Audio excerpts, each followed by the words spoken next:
अब मैं 2004 से राजनीति कर रहा हूं और 21 साल हो गए। और जब मैं पीछे देखता हूं और एक प्रकार से अपनी सेल्फ एनालिसिस करता हूं, मैंने कहां कहां सही काम किया और कहां कमी रही, तो 2-3 बड़ी इश्यूज दिखती हैं मुझे।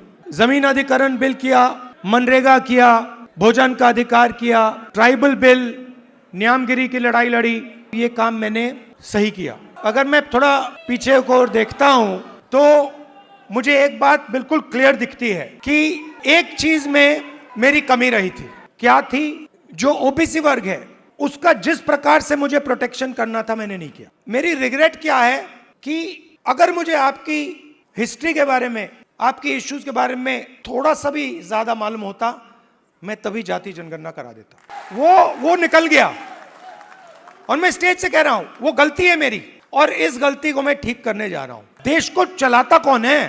देश को, उसकी, किसी भी देश को उसकी उत्पादक शक्ति चलाती है। और देश में मेन सवाल ये उठता है कि अगर उत्पादक शक्ति देश को कुछ दे रही है, भोजन देती है, औजार देती है, ये इमारतें देती हैं, तो उस शक्ति को अपने खून पसीने के लिए देश क्या देता है?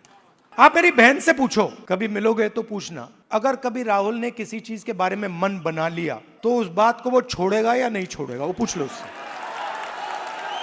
मैं नहीं छोड़ने वाला। आप ये मत सोचो कि मैं जाति जनगणना की बात करना हूं। जाति जनगणना तो पहला कदम है। मेरा लक्ष्य है कि उस उत्पादक शक्ति को हिंदुस्तान में रिस्पेक्ट और हिस्सेदारी मिले।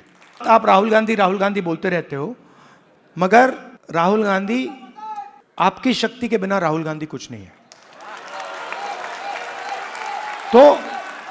तो मेरा काम आपकी शक्ति को अलाइन करने का है।